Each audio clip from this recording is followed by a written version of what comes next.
Alright, hello everybody! If you don't know who I am, my name is Progressive Gamer, or you may call me Scarlet. And, oh, wait a minute, I just realized, there we go. Awesome. Sorry about that. Anyway, so as you guys can see, we are playing the game called, wait, actually, let me back up. Sorry, I am in a rush, or I was in a rush trying to get back over here. Shadow kept me busy with a couple of items, but I'm here now. I'm here. But as you guys already can see, we are back again with the Choose Wisely Festival that is being hosted by the awesome people over at Studio Afua. And as part of this week's event, we are playing the game called Decadent Heir, which is produced by about game. Oh, interesting. Okay. Alright, okay, that's so cool. Alright, so this is three branches of character development. Oh, three branches of character development. High game variability. Full version of game will include 5 stages of life, apparently. Okay. Well, let's try to find the studio that did this. So the game itself is basically Russian Goth era style, where it's set in the Imperial version of Russia, and it's basically our job to either try to keep it as such, or we can essentially try to reshape it into what we want it to be. So, with all that being said, let's get started. Okay, alright, so yeah, we gotta create a new one. Choose a talent. Tireless. Reduces fatigue growth by 50% during difficult choices. Nostradamus allows to foresee the consequences of choices. Wonderkind reduces the requirements for hero pyramids to choose complex actions or action items. Or Trickster Smile, one-time opportunity to choose any action option for the hero, regardless of its availability. Let's go with Nostradamus, so that way we can foresee the consequences of what our choices will lead to us. Alright, so because we only get to choose one, so we'll choose this. Okay. 1882 childhood. All of your achievements are ahead, you haven't even been born yet, but today a new family member will appear in the family of the hereditary nobles, the Kirsanov. Like any baby, you don't know or can't do anything. Through your actions, you will shape your own personality. What kind of child will you be? Get ready, soon you will have to make your first decision in life. As a child? Oh no! Alright, so events. We have possible events: escape from hard labor, first fight, saving a dog, secret message, equestrian competition, and polyglot. Alright. So our prologue, 1882, which is the year, and it is in St. Petersburg. You will be born and live your life in a tragic period of the Russian Empire's history. You will witness with your own eyes how the largest state in the world, within the lifespan of one generation, walked the path to an abyss that engulfed the lives of millions. Decadence in Russia is the time of the empire's decline. Trying to be in the shoes of a nobleman of the late 19th century from his birth to the beginning of the Russian Revolution of the 20th century. Each of your actions will influence the personal qualities and abilities of the character. St. Petersburg. The fate of your hero and the mark in history that he will leave depend on the decisions you will make. To cope with trials, you have to sacrifice something. As in real life, your choice opens some doors and closes others. Develop the qualities that seem most appropriate, and remember that the role of personality in history is enormous. Perhaps you'll be able to change the course of history, but at what cost? In your hands is not just the life of one person, but the fate of millions of people. You are a decadent. You have gone through the cycle of birth and death countless times. Your soul is so ancient that it has already lived thousands of lives. And each time you start from scratch, remembering nothing, understanding nothing. In your subconscious, an echo of past lives sounds like wind playing with the leaves of an old tree. Decadent. This word calls, but its meaning is still hidden. Something deep inside you knows this is a key to your destiny. A feeling of awakening after a long sleep. A new life greets you. Although your essence is like a blank parchment for now, memories, like ink, will fill it. You will regain your true nature. Someone's confident hands bring your fragile body into the light. The world opens up before your astonished gaze. A sharp sound of scissors. The umbilical cord is cut. Silence. It's time to spread your wings and step into the unknown. A feeling of awakening after a long sleep. A new life. Oh, wait, I already did this. Do we stay silent or do we cry out? What happens if we stay. I'm wondering what happens if we stay silent. Okay, so. Consequences. Perseverance 5, but spineless. What is this? Empathy is 5, but we also gain aloof. So cry out with all your might on your own, or endure and not make a sound. And we either get empathy or perseverance. Let's persevere. Let's persevere here. Your gaze is fixed on the ceiling. You're not breathing. 5 seconds. 10. A hum gradually fills your ears. Suddenly you're turned over and given a slap on the bottom. A convulsive breath. The doctor looks puzzled, listens to your breathing, then hands you over to the midwife and goes to your mother. Someone's hands warmly wrap you up and carry you away.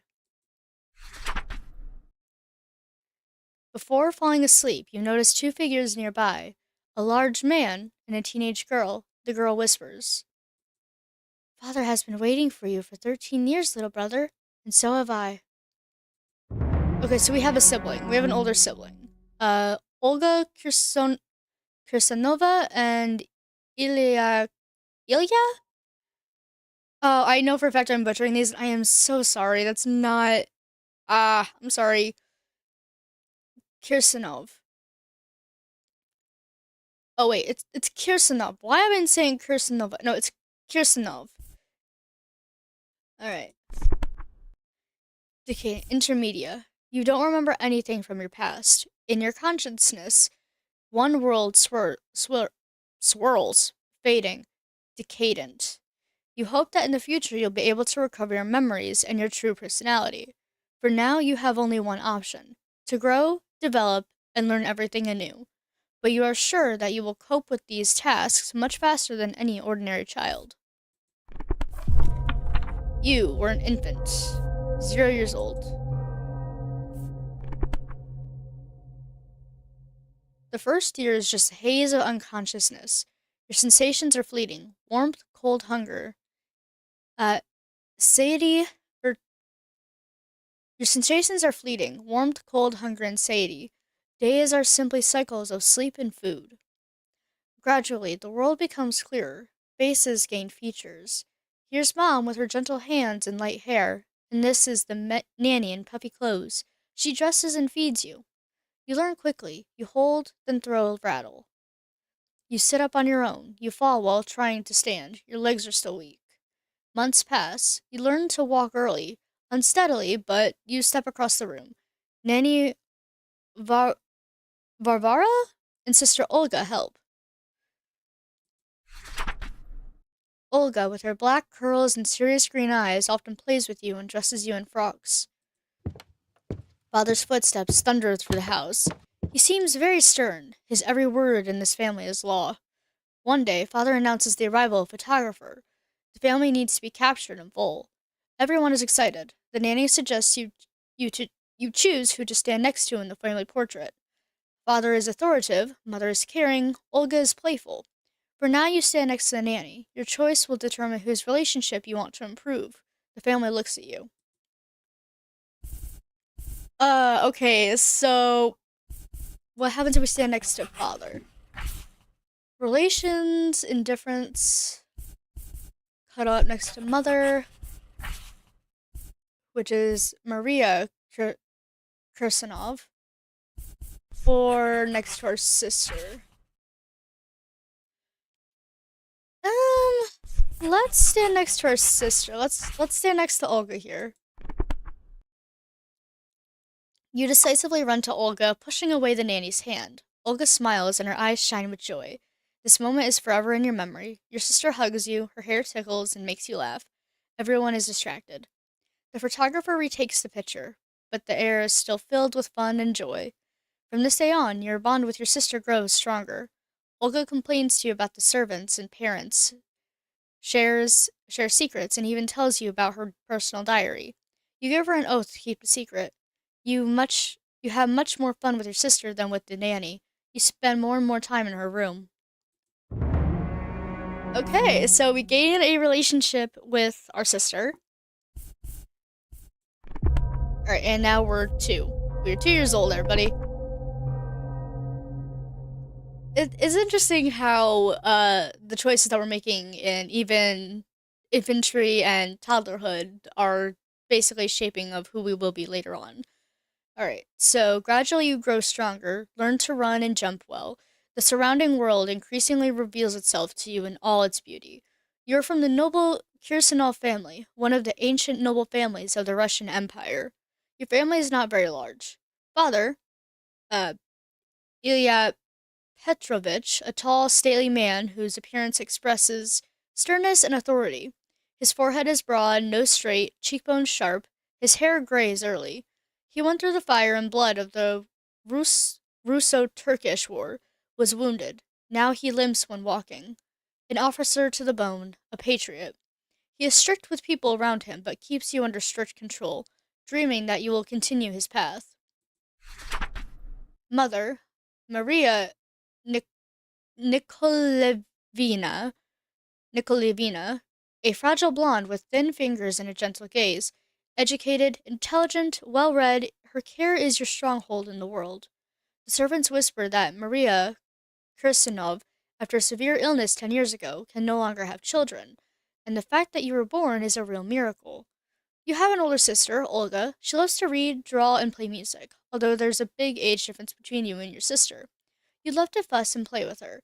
Olga is very curious, but also persistent and sharp in her judgments. Your old mansion on the Fontanka embankment is an island of the past and in the changing. St. Petersburg chandeliers softly glide in the walls. Here the aromas of bygone times mix with the spirit of a new era.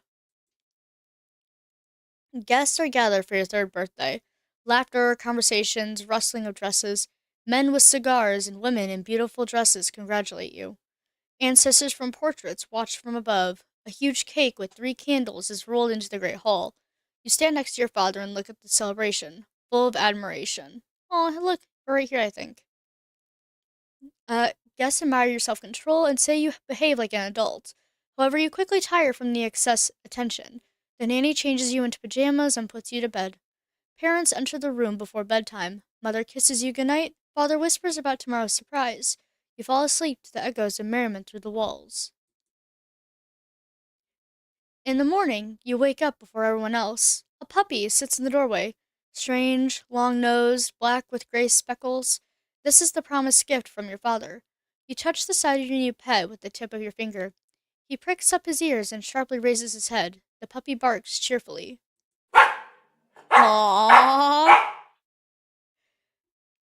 Now you have a friend to play with. Learn from and train with. You name the puppy Max. How will you spend time with your new pet? Um, Train together. Agility. You will use the dog for your own training. You want to teach the dog complex tricks and commands, which is train the dog. You will spend as much time as possible interacting with the puppy.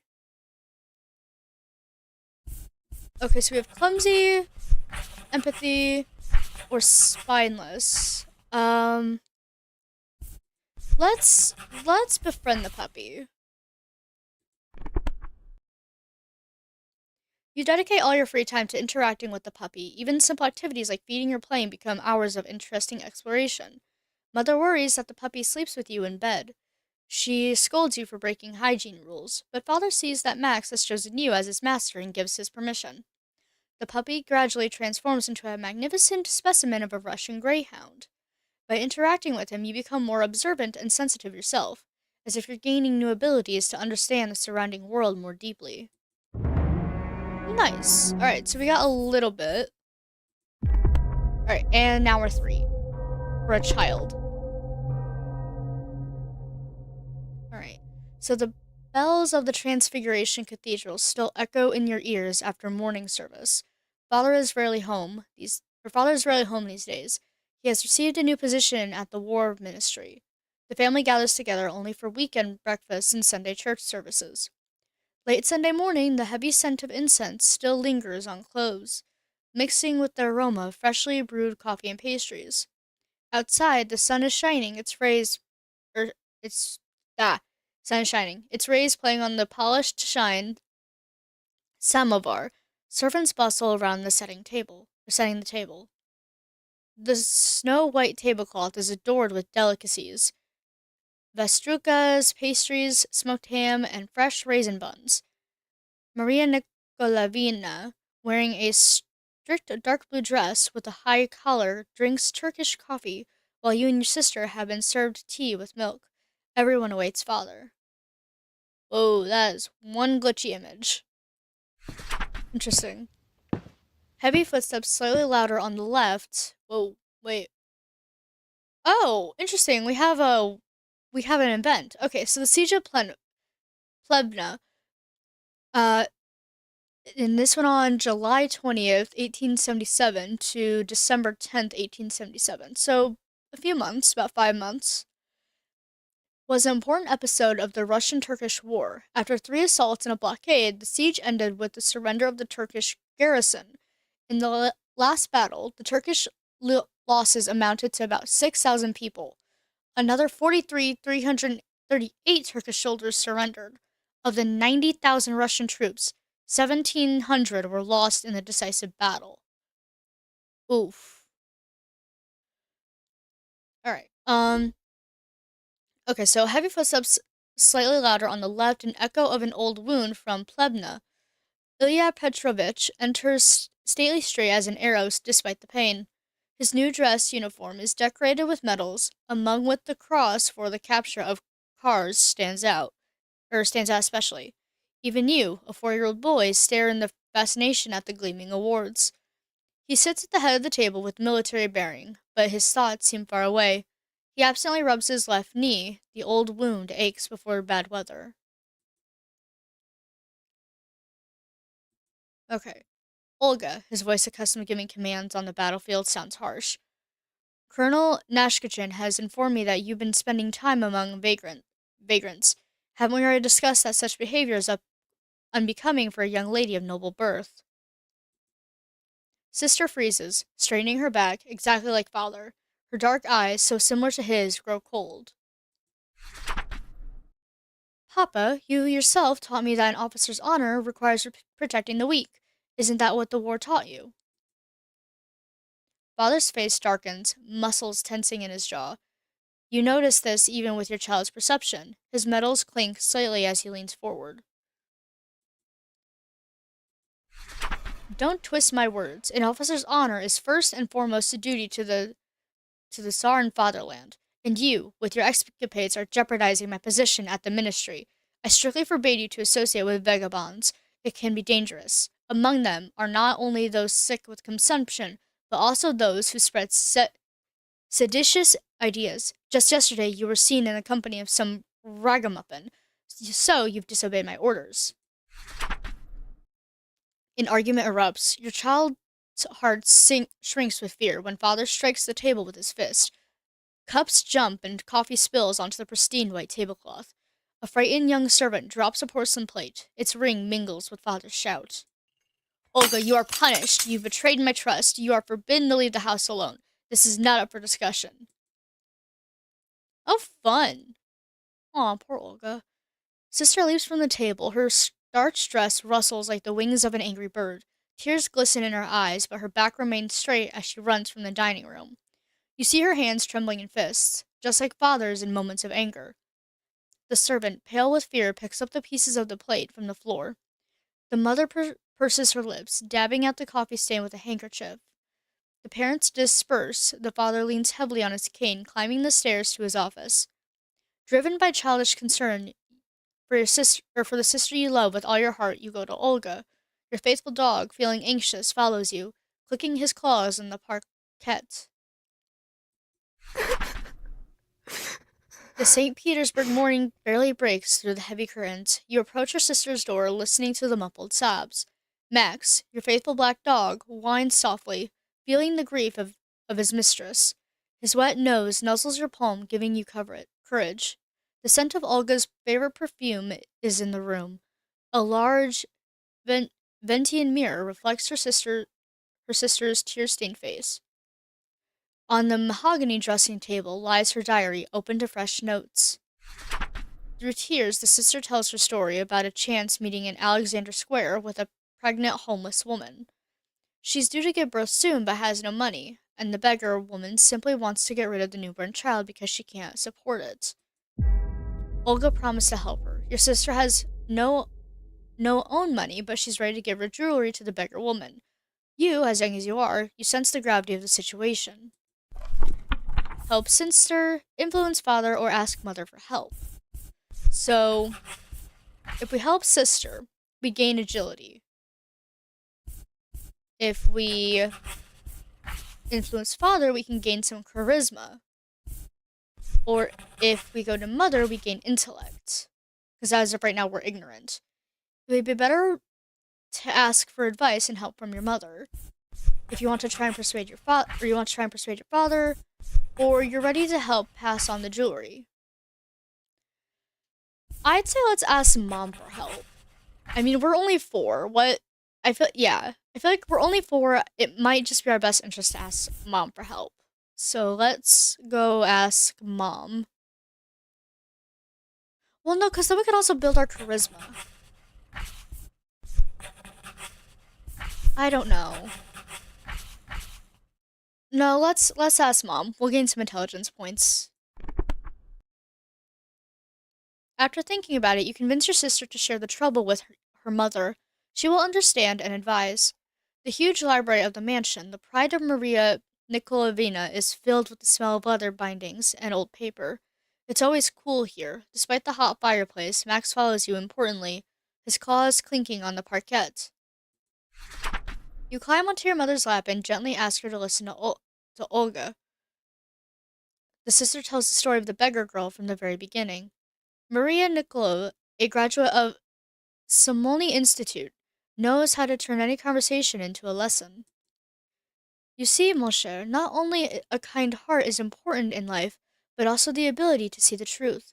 Therefore, you should be careful not to jump to conclusions. Tomorrow we will all go there together. The next morning, the city is shrouded in a thin fog, mysterious and mystical. The 3 of you, in warm cloaks, walk along Nevsky Prospect towards the Eniklov Bridge. I'm sorry, I know I'm butchering these. I apologize. Alright, under the statue of the horse stands a pregnant beggar woman, her gaze pleading for help. You come closer. Mother begins to ask questions, her voice full of tension. She extracts all the details, persistently trying to understand the story. The beggar woman stands very close, and for some reason you don't like her appearance at all. She has an unpleasant look, a hard face with wrinkles, shining eyes. After a few questions, the homeless woman tenses up as if ready to run away. Mother whispers something to Olga. Your sister reaches for the beggar's belly, and she sharply recoils. It becomes clear it was a deception. She's not pregnant. The beggar woman abruptly pushes Olga away, and picking up the skirts of her dress, disappears into the fog.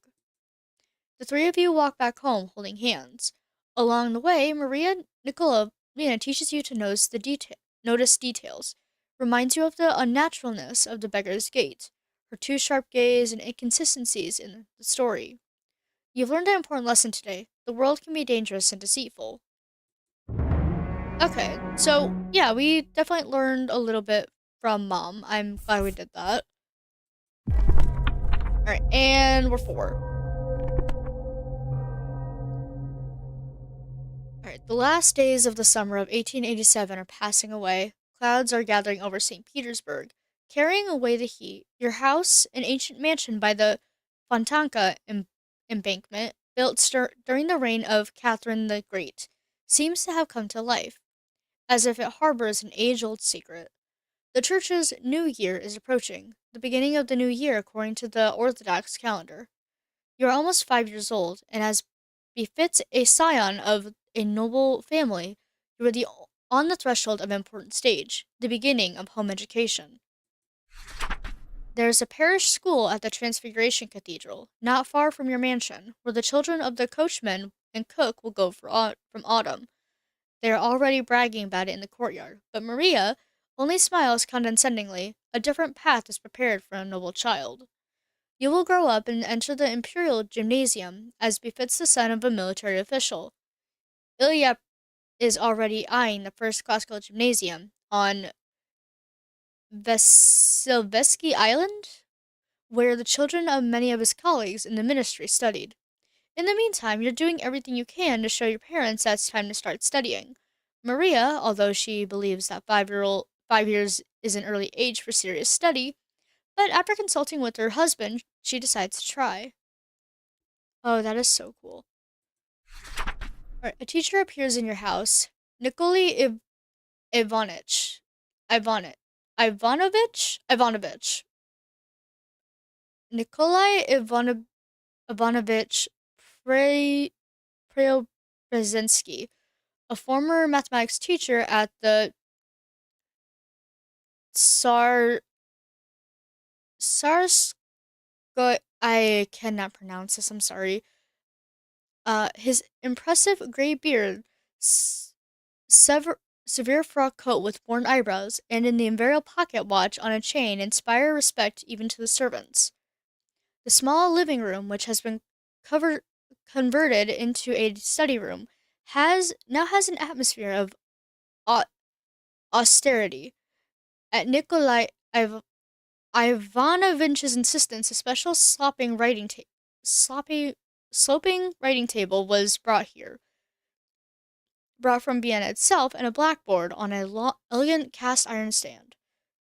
A painting depicting all the rulers of the House of Romanov appeared on the wall, an indispensable attribute of homeschooling in noble families.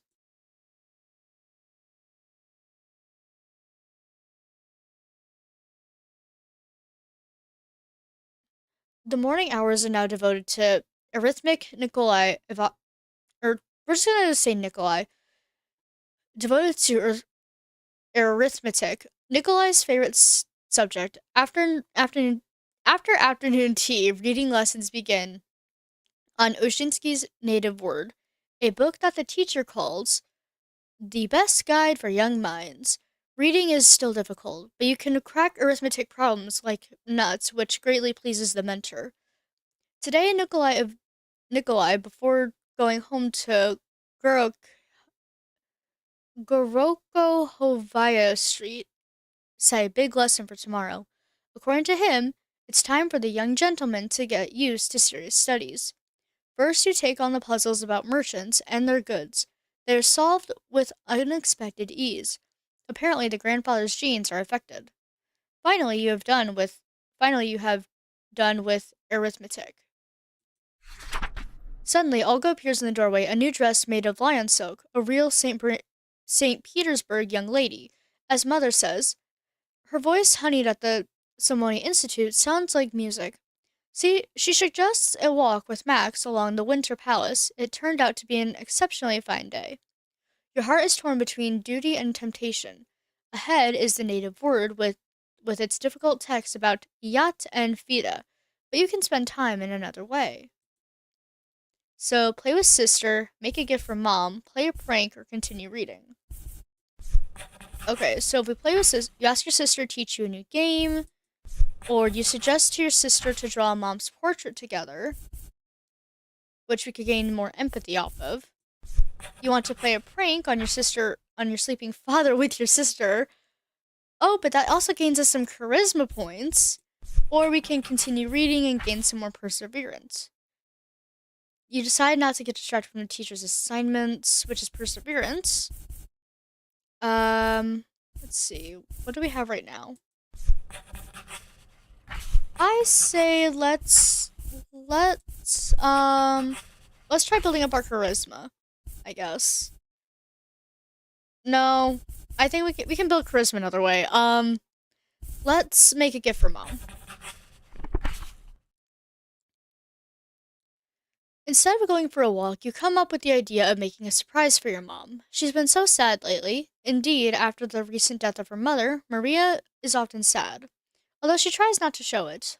Olga, who is sensitive to her mother's mood, readily takes out watercolor paints from her senior secretary, a gift from Paris. Your sister, who studied painting at Smolny, sketches the contours of face. You carefully select colors for your mother's favorite sapphire earrings and color your mother's hair with black dyes. Together, you put all your love and tenderness into the drawing. The portrait is ready for dinner. When Maria enters the dining room and sees your work, her eyes fill with tears of joy. Miss Sharon Bence, she whispers, hugging you to her chest. Even Ilya, though he grumbles about unnaturally black hair, smiles at you, surreptitiously. Okay, and we need a little bit more, empathy. Alright, St. Petersburg, sister's infatuation. You recently turned 5 years old, you've grown older and learned a lot. Father still disappears into the war ministry, and mother maintains comfort in the family. Lately, your sister has been playing with you less often. She leaves home more frequently, enters high society, visits ladies' saloons and circles.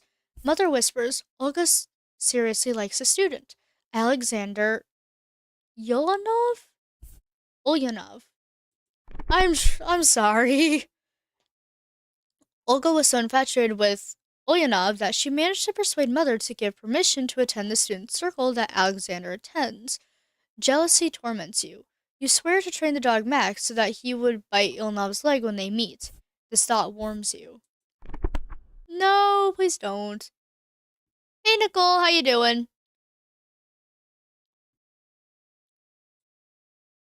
Alright. You'll remember this day forever.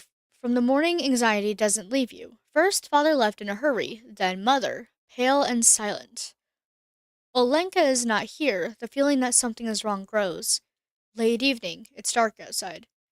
After dinner alone, you run to the living room. Reading doesn't help. You can't concentrate on the text. Finally, the nanny takes you to bed. The nursery is dimly lit. Candles are burning. You can hear the steady breathing of the dog by the bed. You're afraid to move. The silence is oppressive. Downstairs, a door slams. Arguing voices. You recognize father and mother. A bad feeling grips your heart. What has happened? Should you go down to your father's study? But what if no one is there? Maybe it's better to stay in bed. The bed seems safer. So, leave the room or stay in bed? If we leave the room, we gain perseverance. But if we stay in bed, so the game is called Decadent Heir. It should be down there in the corner, I think. Not in the corner, but at the bottom below the screen. And essentially, we're playing in the Russian Imperial era, and we're something called the Decadent Heir, which we've lived many lives, but we can't remember them all. So we're literally starting our lives from scratch, and any choices that we make affects the future essentially. So it's basically like the butterfly effect. All right. We already have. Wait. Oh, but this also. Okay, we actually get more. Okay, we actually get more if we stay in bed. So let's just stay in bed. Right? Yes, we stay in bed.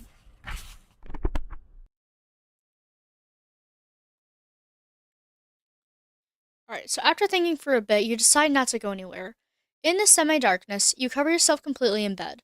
Footsteps are heard in the corridor, then the sound of the front door slamming.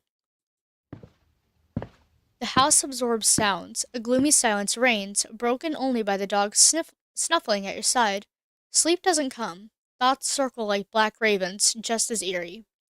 Minutes drag on like hours. You toss and turn, trying to silence the voices in your head. You remember Olga's advice to count elephants. On the 188th elephant, holy cow, you finally fall asleep. Morning greets you with cold and loneliness. The house seems empty. A thought flashes through your mind that you're left alone. You hurriedly dress and run to your mother's bedroom. Okay, so this is between us and Mother. Mother greets you with a tired smile. Hello, son. Did you just wake up? Ooh, very scary. I wouldn't say scary. I definitely would say eerie though. Very, very eerie. Hello, son. Did you wake up? Just wake up? It seems your nanny has run away too. Alas, this was predictable. Come to me. Let's warm up together. I need to tell you something. Oh boy. I don't like where this is going. You climb into your mother's bed. Her scent is soothing, brings tranquility. Son, you need to know one important thing. The fact is that Olga has done a very bad thing. She and her friends were planning to kill the Emperor. Thank God nothing came of it, but they were all arrested and will now be put on trial. This is very bad because we are now the family of a criminal. Already the servants have started to run away. Oh no, that's our sister. Crud. Your father and I will try to do everything to keep her alive. We pray that she doesn't do anything more foolish thing or do any more foolish things. This isn't I don't think it's a horror story. Not that I know of. So Alenka won't come home anymore. So Alenka won't come home anymore, you ask? Mother shakes her head and hugs you tightly. Tears roll down your cheeks, soaking into your pajamas. You mourn for your lost sister and the destruction of your world. Oh no. Well, we got a couple things out of it. So we basically built up our empathy and then we also built up our relationship with our mother. Yay! St. Petersburg. Olga is in prison under arrest, and her parents are doing everything possible to save her life. Maria goes to visit her daughter in prison to persuade Olga to testify against the other conspirators and ask for pardon from the Tsar. Father, with great difficulty. I'm 100%. Okay, maybe not 100%, but maybe 95% certain because it's more of walking through the past rather than focusing on the horrors of everything. Father with great difficulty obtains an audience with Emperor Alexander III. The Emperor, a noble and just man, shows pity for the family of a brave officer. Taking into account Olga's testimony, he accepts her petition for pardon. Okay, so, Olga essentially testifies against her friends. The court commutes Olga's death sentence to life hard labor, but Alexander and the other members of Nairnada Volia are executed. Olga blames herself for betraying her friends. She's sent to hard labor. The family will never see her again. The Kursanov family loses its reputation and position in society. Olya Petrovich is forced to retire from military service. The family decides to sell the mansion and leave the capital. No! Oh no. Okay, so we just lost wealth, relations, and prestige. Oh boy. And we just also lost relations with Alexander III. We're a child. We're a child and we're losing all this. Okay, so antagonism is our relationship with him. Oof. Moving. Dark times are coming. Changes await the family. The closer the departure, the more bustle around. Tension and chaos reign in the house. You stand at the threshold of the room, surrounded by packed trunks. The luxurious mansion now more resembles a homeless shelter. The maid the maid helps pack things with longing. She also has to leave. It's amazing how little you can take with you. Books, toys, clothes, everything must fit in modest trunks. Life has shrunk to these items. The sounds of a loud argument come from behind the door. You go downstairs and see Father stands grimly by the door, examining the hall. His face is even sterner with more wrinkles. Mother, with Olga's things in her hands, looks as if she's lost her last support. A soft hesitation is notable in her voice. Oh yeah, this is all that is left of our daughter. We can't leave it here. We've already had to leave so much behind. I don't want the past to haunt us in our new home. But are all these books by little known scribblers of the last century more important than Olenka's mementos? She's still our daughter. I've been collecting this collection for many years, some of the books I inherited from my father, and you're suggesting I exchange my heritage for a dubious memory of the reason for my retirement, so our son, looking at this, would absorb her views? Oof. Father responds tiredly but firmly. The longer the argument continues, the louder his voice becomes. You find yourself at the epicenter of a storm of emotions. This isn't their first argument about Olga, but you've never seen anything like this before. Your sister's actions continue to eat away at the family. Your heart is torn apart. So hide sister's things with you. Um, except so we gain respect from our mother, and we gain, but lose a relation. We lose a relationship with our father, I think. Find a new owner, which, hold up. Which I think we lose relationship with our mother, but then we also gain agility or perseverance. But we also gain relationship with our father. Hey, we're not burning our sister's stuff. Let's take it with. I have hope. I do have a lot of hope. And we also don't really have much with our father anyways, so Mom is right. You need to take at least something to remember your sister by. Your heart pounds as you sneak to the backyard, disobeying your father's order, but you're doing the right thing. At the outbuilding, you find Olga's things abandoned to their fate. Among the dress and letters is a happy family photograph. Tears well up, but you hold them back. You choose the most important things: memorable trinkets, notebooks, a book of poems. You secretly transfer them to yourself, replacing your own toys and books. Each item left behind is a bitter loss, but you can't forget your sister. She was a part of you, more important than any toy or book. After everything is ready, you whisper to Mom, "Follow me." You lead her to the trunks, slowly open them. Seeing Olga's things, she cries, but these are tears of gratitude and love. Hugging you, your mother gradually calms down. You become even closer, sharing the desire to preserve common memories. Neither father nor anyone else will know about your secret, which will leave for Simbursk tomorrow. Okay, so, yep. So, -1 for disagreements. Intellect is 5, and empathy is at 20 at this point. And we also gained another point with Maria here. Today you're leaving home, forever. The morning seems especially gloomy, the sun hidden by clouds. Your mansion on the Fontanka grows smaller with each turn of the wheels as the carriage takes you to the station. Your hands grip the seat, the wheels clatter loudly. Here you are at the station. The locomotive is an ominous guardian of the platform, a huge monster of steel and steam, ready to draw you into the abyss. Its chimney smokes the sky as if it's about to speak.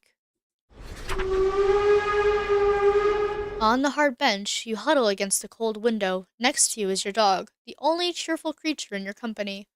Familiar landscapes flash by the window, shadows of the old world. A long journey lies ahead, without Olga, despair and loneliness penetrate deeper.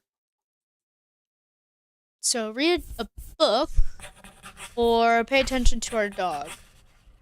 We need charisma! Let's pay attention to the dog. Let's spend some time with Max.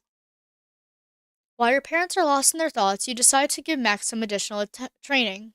You take your mom's ball of yarn and push it under the dog's nose. Let Max remember the smell. The dog looks askance, not understanding what's happening. You hide the ball and quietly command him to search. Max sniffs the air, but instead of searching, he rushes to the carriage door. apparently deciding this is a game of tag. Hours fly by, you don't give up, using different approaches. The train rushes on. The carriage sinks into twilight. You patiently repeat the lessons until Max starts to understand the task. Finally, he finds the hidden ball of yarn and brings it to you. With a proud look, you praise Max and give him a treat. You're both happy from the small victory and closeness to each other.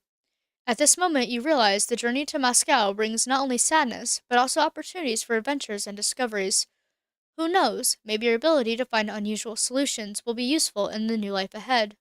Alright, and we also got ourselves some charisma. You arrived in Moscow. Cold fog envelops Nikolaevsky station.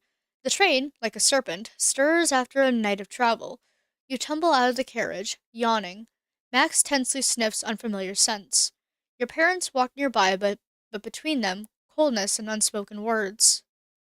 Ooh boy. City noise crashes over you. Carriage horns, horses neighing, the hum of voices.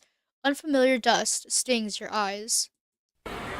You stand in a huge square between three large stations, struck by their grandeur. These are the ones your father told you about. The old Nikola Vasky, the newer Ranzowski, and the most beautiful, 70-faced with stone and a tower. City noise crashes over you. Carriage horns, horses, neighing the... Oh, wait, I already got this. Moscow. Alright. The ancient capital of Russia, founded in 1147, the second largest city in the empire, with a population of about 1 million people. Holy cow, that's a lot. Alright. So your eyes close in admiration, but Max's nudging brings you back to reality. Your parents have disappeared, leaving you alone in this anthill. Your heart pounds, panic approaches. You look around, hoping to see your parents, but they're nowhere to be seen in the crowd. Max looks at you, worriedly, what to do, where to go. Taking a breath, you calm yourself. You remember your father's advice. In a difficult situation, the main thing is to stay calm. So let the dog track or climb to a high point. Maybe Max can help us out here. Yeah, let's let Max help us out here. Maybe he'll be able to find him. Remembering yesterday's training of Max, you bring a book to his nose. Mom has read it with you more than once. Perhaps her scent remains on the book. At first, Max snorts in confusion, but then starts to search. You follow him through the crowd, ignoring the touts. The dog leads you to Rosinski Station. Your heart is pounding. What if you don't find anyone? The heavy doors yield with difficulty. You ask a guard if he'd seen people matching your parents' description. He points to a hall with a sign, ticket office. There stand your parents, arguing at the window. You're relieved and irritated at the same time. They hear as if nothing happened. You cough, interrupting the argument. Your parents look at you searchingly. You explain the situation. Mom hugs you. Father exhales. But a bitter thought doesn't leave. How much did they forget about you to lose you? Alright, so +5 empathy and +5 intellect. Your long train journey comes to an end. You've reached the final station. The train doesn't go any further. After the grandeur of Petersburg and Moscow, Sizran seems shabby. Low houses, wooden buildings. Father stops the carriage at a hotel on the outskirts. It looks better than the others. Despite being on the outskirts, the hotel is cozy, tasty food, clean beds, a long-waited bath. Mom has rested and cheered up. Father also seems calmer. You ask to be let out for a walk with Max. Your parents smile and allow you to play in the backyard. From the street, you can hear the clatter of wheels, neighing cries of barkers. You understand. The journey is almost complete. Not much left. As soon as you arrive, your parents will reconcile again, and how many discoveries await ahead. Max joyfully runs around the backyard. You pet him. He licks your face.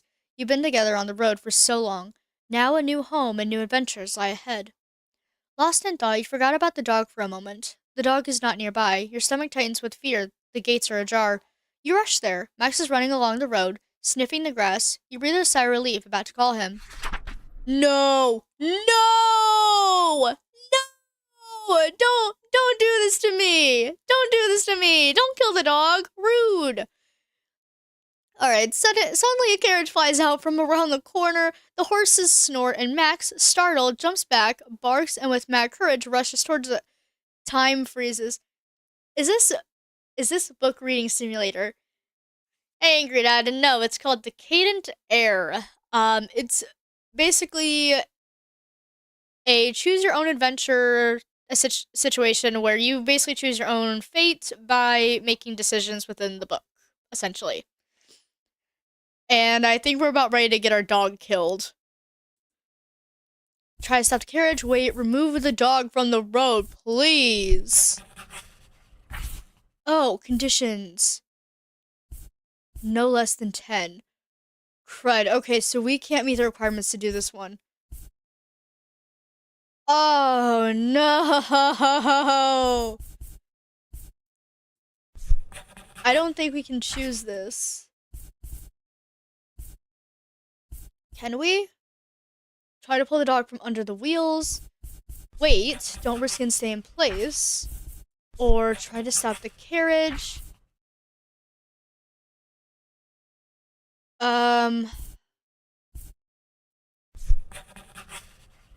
Try rush to intercept to stop the horses. Try to pull the dog from under the wheels. Don't kill Max. I don't want to kill Max. How? Okay, so the only two options that give saving the dog are... Oh. Risky. Like a game of... Remove the dog from the road. Like a game of whist with strangers. Odds are good, but one should remain cautious. Oh, boy. Yo, should we risk this? I feel... Let's see if we can risk this. Wait. How we met the conditions? No less than 10. But now it's 0. So, base characteristic develops... okay. So, basic characteristic develops during childhood and adolescence, grants the ability to quickly master new skills and respond to non-certain situations using dexterity, flexibility, precision, and composure.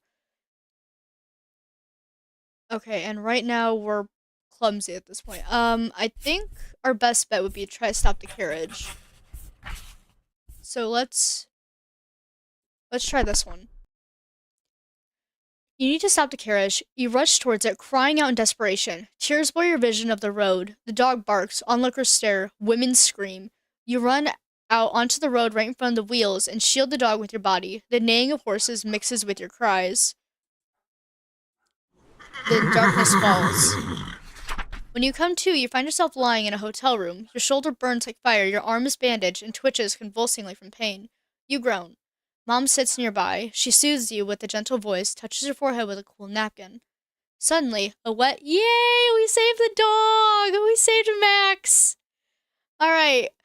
Suddenly, a wet dog nose touches your palm. Out of the corner of your eye, you notice Max beside you, alive and unharmed.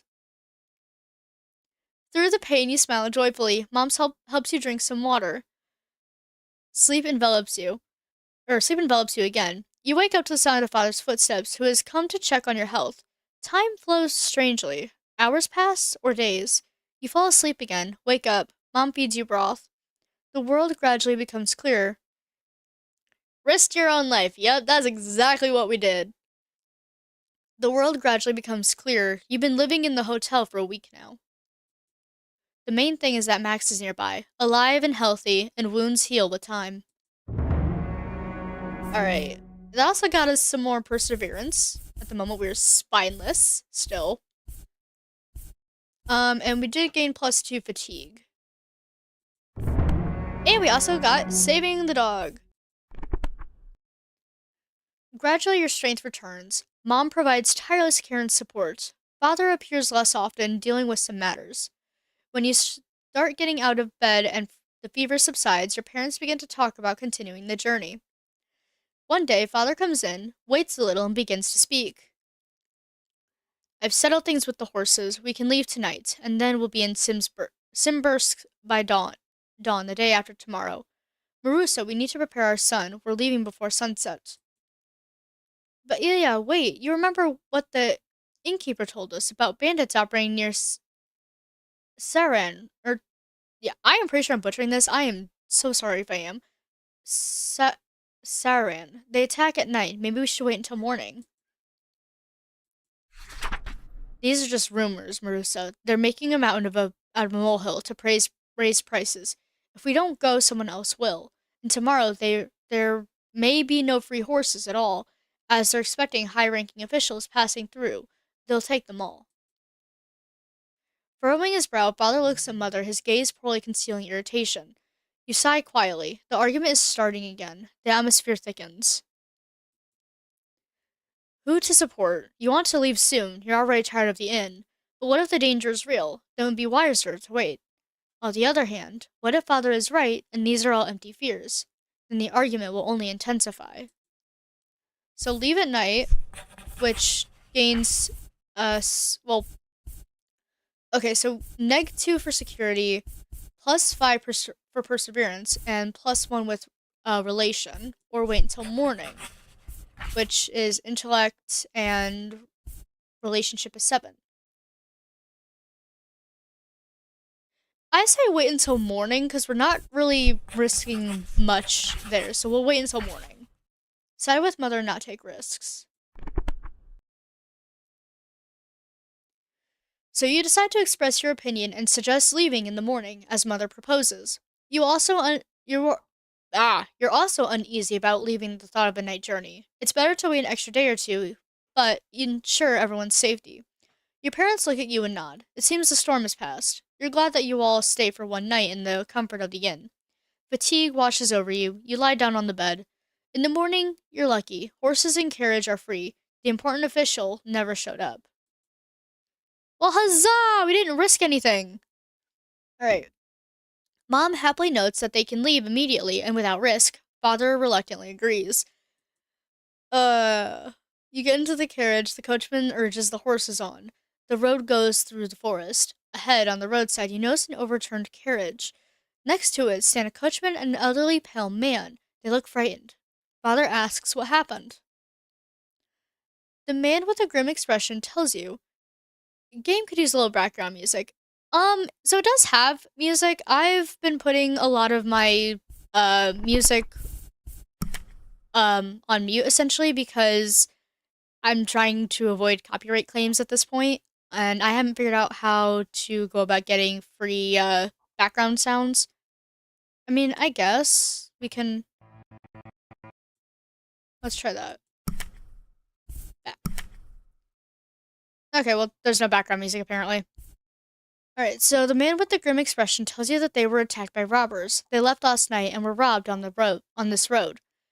Everything he had was taken. Thank God, at least they're alive. You exchange glances with your parents. So, mother's fears were not in vain. If you had left yesterday evening, the same thing could have happened to you. Yeah. Father firmly presses his lips and offers the victim to travel with you to Simbursk. There's enough room in the carriage. You sit down, all three of you, closer to each other. Father leans toward you and whispers quietly, Thank you for being able to dissuade me yesterday. I'm proud to have such a smart and prudent son. Mom nods and takes your hand. You all together look at the road disappearing under the wheels, waiting for the end of your long journey. Alright, and we got +5 intellect and +1 relations. Nice. Alright, and now we're... okay, so now we're 6. We're a child. Okay, so 1888, October 17th, train crash. The Imperial train crashes. The car with the Imperial dining room, in which Emperor Alexander III was with his family and entourage, was completely destroyed. It was half lying on its side without wheels, with flattened and destroyed walls. The Emperor, who possessed extraordinary strength, held the roof of the car on his shoulders while the family and other victims climbed out from under the debris. The Empress's left hand is bruised. The back of 6-year 6-year-old Grand Duchess Olga, who was thrown out of the window onto a steep embankment, is injured. The Emperor himself suffered from a bruised back. Wait.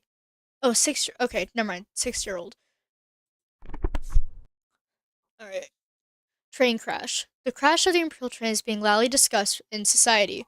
A total of 68 people were injured in the crash, of which 21 people died. The rescue of the Imperial family is officially recognized as miraculous. In the Emperor's family, they talk about a possible terrorist attack. Officially, the investigation could not identify the cause of the accident. The health of Alexander III was significantly shaken. Ooh boy. Okay, so how did we lose trust? We weren't even there. Somehow we lost trust that we weren't even a part of. Okay, whatever. A year in Simbursk was flown by. The family is slowly getting used to the new life. Your new house is beautiful on the outside, but inside, old and cold. The food has become simpler. Mom has to be more modest in spending. And there are now only 2 servants. Your parents' life narrows down to home and church. It's hard for you to find friends. Your parents have changed a lot. They control your every step. Mom worries and father gets angry if something is not right. Right. Ilya Petrovich takes it to heart when 2 respected teachers refuse to offer to teach his son. He locks himself in his study, refusing to come out. In the end, Mom decides to teach you herself. Her lessons are more interesting and livelier than before. She explains grammar rules clearly and doesn't move on until you understand the material. One day, you ask your mom why no one visits you and why you stand apart from everyone in church. With a heavy sigh, she answers that because of Olga, local society rejects their family. Father takes it hard and tries to forget by locking himself in his study. You listen with sadness, not understanding how the action of one person can affect the family so much. Time passes. The harsh winter is replaced by a wet spring and a hot summer teeming with mosquitoes. Nature is beautiful, but seems wilder, more untamed compared to St. Petersburg. Simbursk. Alright. And so, one autumn morning, your father announces you're all going to visit someone. Mom is surprised you are too. Father puts on his uniform jacket, Mom, a new dress. Leaving the house, you feel excited. Wherever you're going, it's something special. The path leads to a 2-way story building with an attic and a sign on the wrought iron fence. Provincial Gymnasium. Going around the corner, you find yourself at a door labeled Kerensky. The major domo lets you in, takes off Mom's cape, leads you to the living room. You meet the family of the gymnasium director, Fyodor Kerensky. His wife quickly finds common ground with your mom. The elder son, Sasha, thin and pale, struggles to get up from the armchair when introduced. The younger Fyodor, lively and curious, disappears to his own affairs after a couple of minutes. Sasha is tasked with taking care of you. After an awkward pause, he's just taking a walk to the pond. You happily agree. You've long dreamed of talking to someone your age. Alright, Alexander Kerensky. Sasha walks slowly due to his limp. You hold back your irritation, but when the boy talks about his illness, you feel sympathy. Kerensky had been suffering from bone tuberculosis for a long time, and he had to walk in a heavy iron boot, which was only recently removed. You reach a pond overgrown with yellowing reeds. You suggest throwing stones into the pond. Whose stone will make more jumps before seeking? Up to 3 victories, Sasha agrees. You pick up a flat, water-polished pebble and skillfully throw it across the water. Sasha follows suit. Your stone bounces 5 times. Sasha's twice. Hold up. Okay. Nope. Hold on. Back. Maybe it's worth letting on the next try you win again. It won't be difficult to win. Sasha's clearly weaker. But is such a victory worth anything? Maybe it's worth letting Kerensky win or allowing him to win. Oh, let him win, I feel like. Or do we gain agility or do we gain careless? Okay, you know what? We don't have any agility, essentially. So let's add some agility. You throw the stone. You throw. The stone bounces off the water 7 times. A record! Sasha smiles a bit sadly and congratulates you on your victory. It's clear he's disappointed in his own abilities. You're happy about your triumph, but deep down you feel something's not right. After hesitating, you offer to teach Sasha the correct throwing technique so his stones can bounce just as long. The boy is surprised at first, but then agrees enthusiastically. Together you hone the technique. You share the secrets of throwing. Soon Sasha's stones are skipping across the water just as well as your own. And there's finally our agility. The game imperceptibly flows into a sincere conversation. Sasha opens up, talking about his family, illness, and the long road to recovery. Your father mentions the move to Simbursk and your sister avoiding details. Oh, you carefully mention the move to Simbursk and your sister avoiding details. Sasha nods understandingly. His father is familiar with your story. The elder Kerensky was friends with the family of Alexander Yelenov, one of Olga's comrades, and even provided patronage to Alexander's younger brother, Vladimir, for university admission. Okay, so a historical fact here. Lenin Yelenov graduated from the Simbursk Gymnasium with a gold medal in 1887, and under the patronage of the gymnasium director, F. Kerensky entered the faculty of law of the Imperial Kazan University. Okay, interesting. Interesting. Alright. Words flow easily next to Sasha, who knows the truth and doesn't judge. The weight of the secret doesn't judge the weight of the secret lessons. You feel calm and at ease.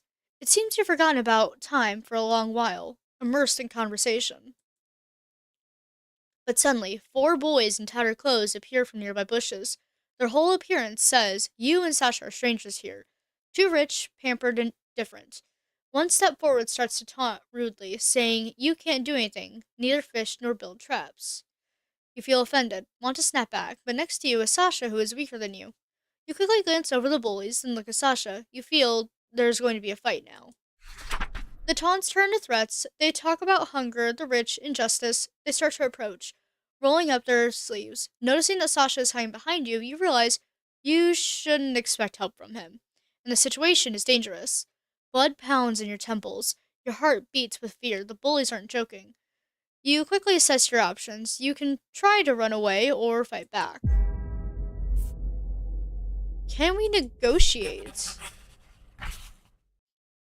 So we gain charisma, fight back, which is perseverance, or run away, which gains more agility.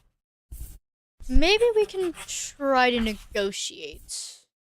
I feel like we gain more here, possibly. You step forward, shielding Sasha, but instead of threats or attempting to flee, you raise your hands in a conciliatory gesture. Conciliate. You know what? We raise our hands in some sort of gesture. Let's see where this goes. Wait, we understand you better than you think. The leader of the bullies, a stocky boy of about 10, sneers. What could you possibly understand, young master? You take a deep breath and, surprised by your own courage, begin to speak. The words flow unexpectedly and easily. My sister, she also fought for common people. She was a member of the Narodovoltsy circle. Now she's in exile because she wanted to help the poor. I know what injustice means. The boys exchange glances. The leader frowns. You're lying, aren't you? I swear, ask anyone in town about the Kursanov family and their daughter. Everyone knows their story. Something changes in the leader's eyes. He steps closer, peering intently at your face. They call me Grishka Sokolov, and you know what? And you know what, young master? Maybe you're not lying about your sister, but this is our place for locals, not for the likes of you. You nod, understanding that while you avoid a fight, this isn't the beginning of a friendship. Consider this your first and last warning. Grishka thinks a little, then, after a pause, adds, but here's the thing. I can't just let you go like that. The boys from our neighborhood won't understand. We still need to teach you a lesson. He nods to his friends, and before you can say anything, 2 of the boys grab you and Sasha by the shoulders. The third scoops up a handful of mud from the shore. Nothing personal. Consider a kind of initiation ritual, so you know how common folk live. Grishka smirks, watching as his companions smear mud on your faces and clothes. The humiliation isn't severe, but it stings. Sasha barely holds back tears while you clench your teeth, realizing it could have been worse. Now get out of here and remember, this pond isn't for you. Rude! Very, very rude. Okay. When you're at a safe distance, Sasha wipes the mud from his face. You know, you almost convinced them. I thought they would beat us up, but you spoke like a real orator. On the way home, despite your soiled clothes, you feel a strange satisfaction.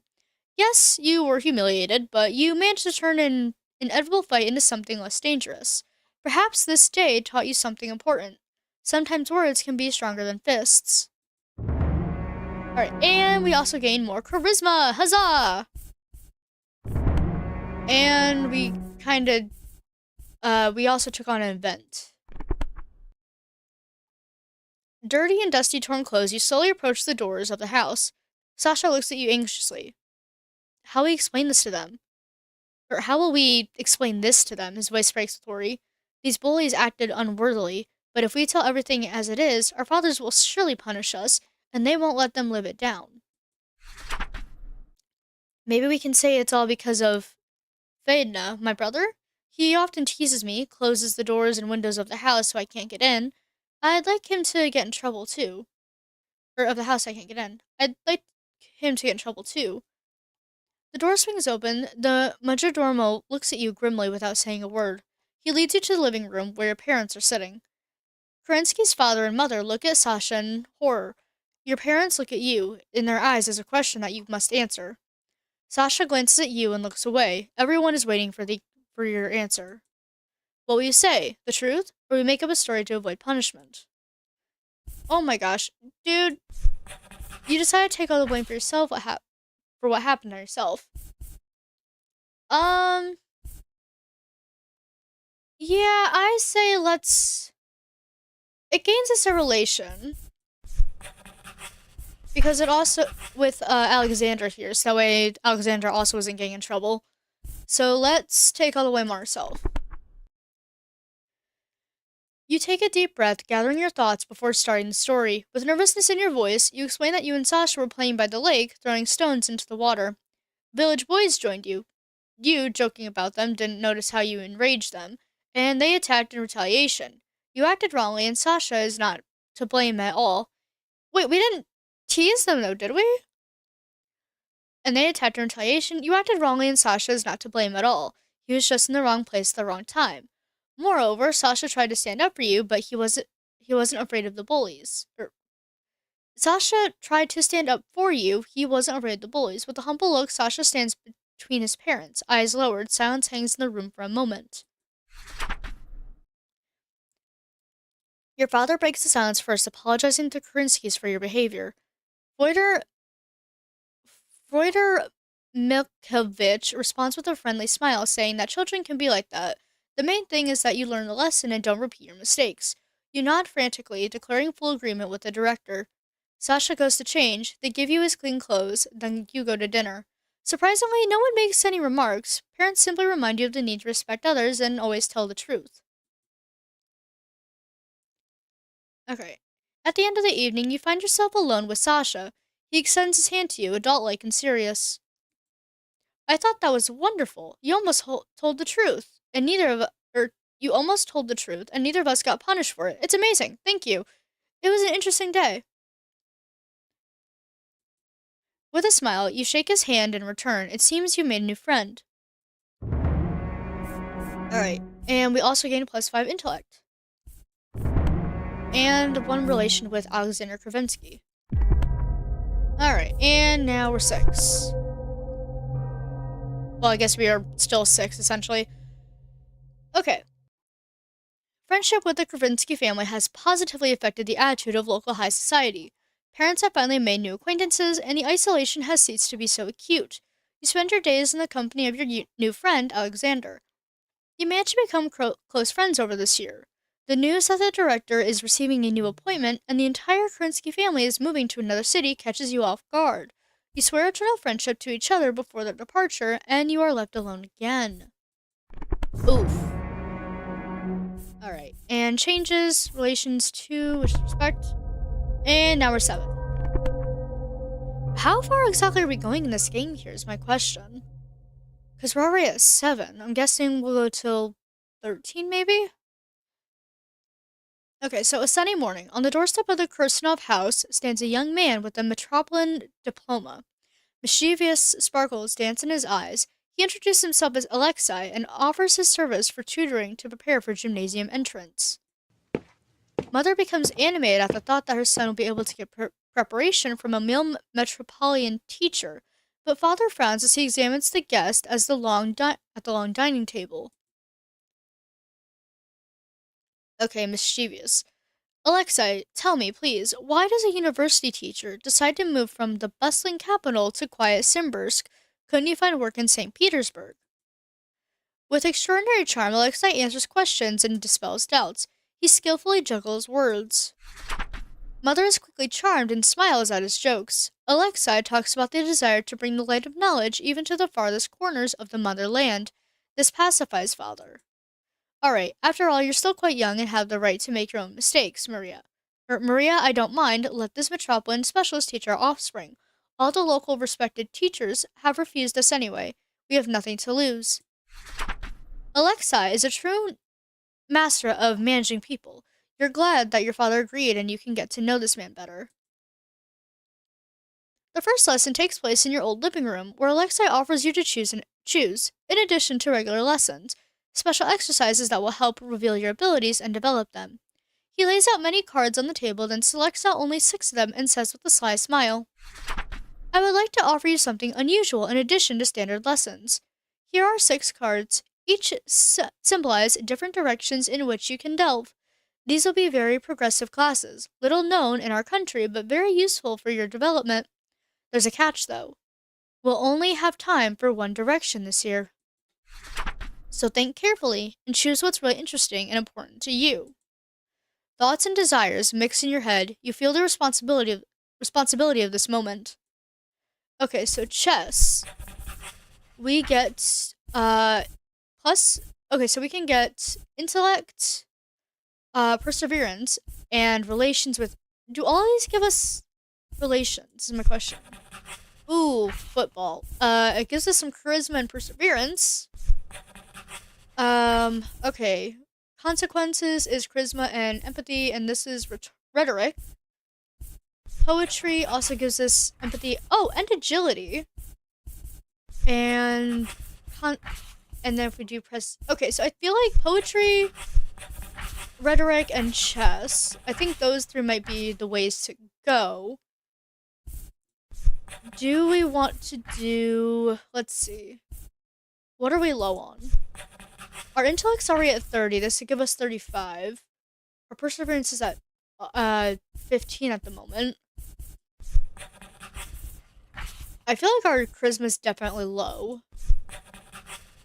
And definitely. Okay, you know what? Actually, let's do poetry because I'm seeing here that our agility is also low. Like, really low. So let's take on poetry. Alright. Let's see. New teacher. Your fingers carefully slide across the table until they stop on a card depicting a book with a quill and ink. Alexei raises his eyebrows in a pleasant surprise. Poetry, yes? You've chosen the path of a poet. Alexei starts with simple rhyming exercises, teaches you to smoothly transition from line to line, maintaining rhythm. Your first poems seem rough and clumsy to you. You crumble the paper and get angry, but Alexei turns out to be a very patient teacher, and gradually the poems become smoother and more harmonious. Let's work with an unusual form of rhyming today. We'll analyze how a limerick is structured. That is, a 5-line poem where the 3rd and 4th lines are shorter than the others. Alexei becomes not only a teacher for you, but also a kind friend. Together you share poems and reflect on life. Such communication gives you a new vision of the world, and you are grateful to Alexei for this discovery. You understand that you can express your emotions through poems, and after you mock their behavior of the servants in verse form, your parents also begin to notice changes. Ilya, have you noticed how skillfully our son has learned to manage phrases? Alexei is a very good teacher. I'm so glad that he ended up in Simbursk. Dear, I'm impressed too, and although I don't fully understand his motives, I can't help but note the effectiveness of his work. One day after class, you read one of your best works aloud. Your parents sit, absorbing every word. Your poems bring tears of joy and pride to their eyes. They look at Alexa with gratitude, and he responds with a smile, knowing that his student has achieved excellent results. Alright, and we also upgraded a few of our things, so we're pretty good there. And we also got a relationship with Alexa. And now we're 8 years old. This morning, along with other letters and packages, the postman brings to the house a thick, carefully sealed envelope. Mom is indicted as the recipient. Indicated as the recipient. Why did that take me a hot minute to figure that out? Father, setting aside his freshly brewed coffee, watches attentively as Mom carefully unwraps the unexpected message. At the same time, the expression on her face gradually changes. Tense attention turns to surprise and then almost amazement. Ilya, what unexpected news! My uncle has passed away and now I'm the sole heir. The inheritance is quite substantial, which means we can finally realize my long-standing dream and build a gymnasium for the poor and underprivileged. Oh, so I'm guessing this is probably where Olga got some of her stuff from. Okay. I have a hunch that Ilya doesn't exactly approve. Father skeptically raises his eyebrows and twitches his cheek. Maria, are you sure? We've already spent a tidy sum on repairing and furnishing our estate. Our current income leaves much to be desired. Maybe we should invest in the railway being built to Simbirsk? I'm sure it'll be a profitable venture. From the barely noticeable changes in your mother's manners, your father's facial expression, you understand that they're ready for a new argument. How tired you are of this. Same. How many arguments has happened already in the span of 8 years? You want to finish breakfast as quickly as possible and leave here to do homework. Play, do anything, just not to listen to arguments once again. But on the other hand, it's not every day that inheritance falls on the family. Maybe it's worth staying and listening. What happens if we leave? We gain agility, or we gain empathy for staying. Do we... I feel like we should stay and listen, honestly. Okay, so Mom, always so calm and reserved, looks at Father with an unexpected challenge in her eyes. Dear, don't forget that building a gymnasium was my father's dream, and I want to make it a reality. This is of special importance to me, and now I have the opportunity to do it. I can give education to local children. Not all families have the means to teach them in gymnasium. The inheritance should be spent on this. Father is at first confused by her conviction. My dear, your impulse is noble, and I sincerely admire it. But don't you think that building a gymnasium can wait a little bit longer? We both know that we have financial difficulties by the time our son finishes his education. We risk going bankrupt. I was thinking of buying railway stocks with the remaining free funds, but your inheritance gives us a real chance. After all, the more stocks we acquire, the higher our profit will be. Isn't that right? You're glad you stayed. Parents rarely talk about their plans and dreams. Now you understand their behavior and character a little better. You need to keep listening. Okay. Ilya, you're worried about our son's future, and that's noble, but money isn't everything. Remember our current status. Have you heard there was recently an assassination attempt on the to the throne during his visit to Japan? We could build a gymnasium and say it's in honor of his miraculous escape. Perhaps this will improve our reputation in the eyes of the heir. And for buying those stocks of yours, we could allocate a small amount from the remaining free funds. Father's response sounds firm. Maria, small investments in stock won't fix our financial situation. Please be rational. We can allocate from the inheritance only the amount necessary to buy land for the future gymnasium, and the remaining funds can be obtained in the form of a grant or subsidy from the authorities. Yes, it will take more time than building with our own funds, but will improve the family budget. You notice that your parents repeatedly glance in your direction as if waiting for your opinion. Each of them is right, but in their own way. They express interesting thoughts, but won't your support from one of them be another blow to their relationship? Okay, so support buying stocks is not an option. because let's see, we don't have any relationships with our father. Even though technically that would improve our relationship, it's not it's not an option. So just a compromise. This actually doesn't really neg us anything either. Agility increases if we don't interfere, and if we support by building the gymnasium, we increase for mother, and we gain patron. Okay, so we gain patron if we support mother, and if we suggest a compromise, we don't really get much. It seems if we do the gymnasium, we get the most out of this. So let's go ahead and support the gymnasium. Your father's problems are understandable, but your mother's proposal touches your heart more deeply. You can't imagine how you would live without being able to read. Unthinkable. You've learned so much from books. You imagine how the children of Simbers will be able to discover the world of knowledge thanks to the new gymnasium. With burning eyes, you turn to your father and begin to convince him the importance of construction. Mom looks at you happily, while father's face becomes more and more tense. There's a tension in the room that eventually dissipates when father nods in agreement. His eyes freeze. From this moment on, Mom enthusiastically takes on the organization of the construction. She spends a lot of time discussing details with architects and develops an educational program with Alexei, who becomes a frequent guest in your home. You actively participate, offering your ideas, especially regarding the creation of a student library. The construction of the gymnasium building takes a little over 6 months. According to Alexei, this is very fast. Usually such buildings take much longer to build. Mom's initiative attracted the provincial authorities, and they helped her out with both construction and finances for teachers' salaries. Nice. Okay, so we also even got teacher salaries involved. Finally, Mom gathers you in the dining room and announces the upcoming grand opening. Tomorrow we'll start notifying the local poor people that they can already enroll their children in the gymnasium, and studies will begin in autumn. I'm so happy that I can hardly believe it. Finally, my dream will come true.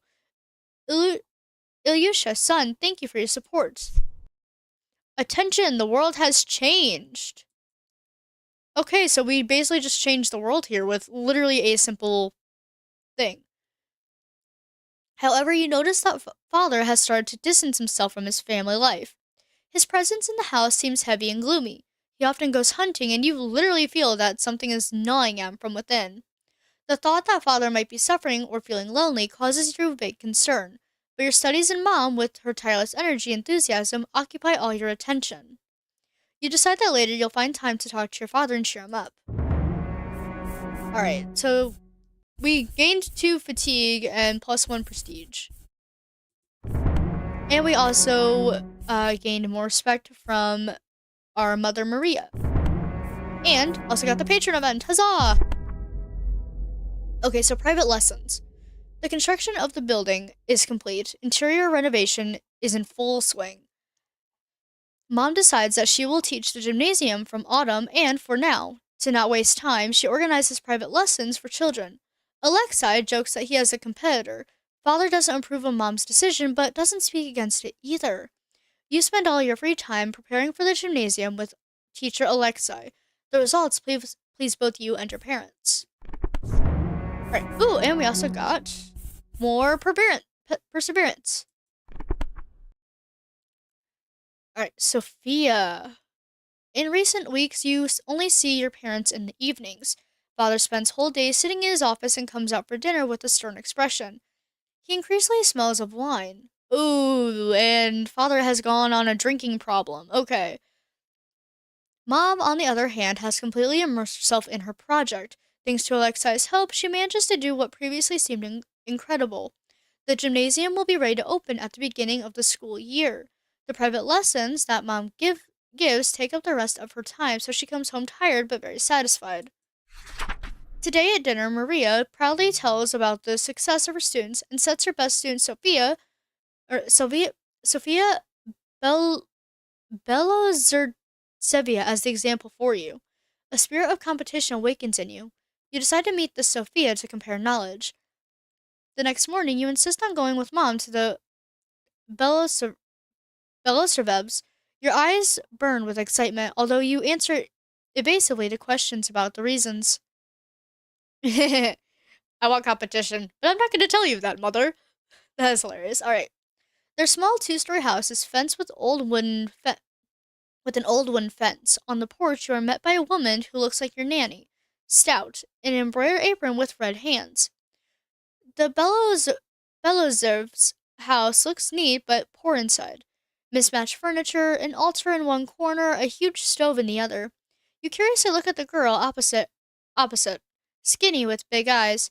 Mom starts the lesson. Sophia concentrates on writing down every word of Mom's. When Mom asks her question, she answers without much of a thought in a quiet voice, lowering her gaze and answering correctly each time. She smiles barely noticeably. You notice how skillfully she works with numbers. Her ability to divide, multiply, and solve problems evokes a range of emotions in you from envy to admiration. You want to show this girl that you're no slouch either. On the other hand, if you distract her, she'll definitely make a mistake. Or maybe it's worth studying this Sophia more closely. Um, okay. So we have a couple events. Extraordinarily talented, has an analytical mind, and is eager to get an education.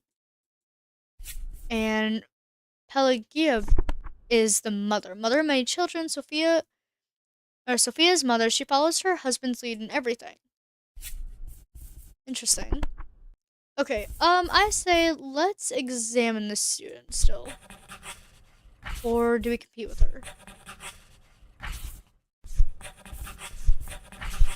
I say let's up our intellect here. So let's compete with her.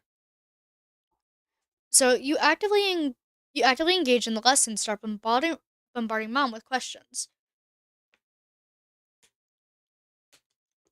Suddenly, Mom announces a small competition between you and Sophia. She asks different questions and you and the girl answer who's faster. Your heart pounds with excitement as you try to outpace her. Sophia clearly understands the subject better than you, but you take your own with speed. The competition ends in a draw, and you both smile at each other, realizing that you have found in each other not only rivals, but also companions in knowledge. Your mother seems pleased, and even the maid claps her hands with a good natured smile. Yay! Intellect! And actually, something really fun came out of it. Alright, the lesson flies by even too quickly. Mom, smiling widely, thanks you and Sophia for your diligence, and unable to resist the hospitality of the hostess, sits at the table with a cup of fragrant tea. The girl, like a light breeze, disappears from the room. Your eyes catch her flying braid, which suddenly dissolves on the stairs leading upstairs.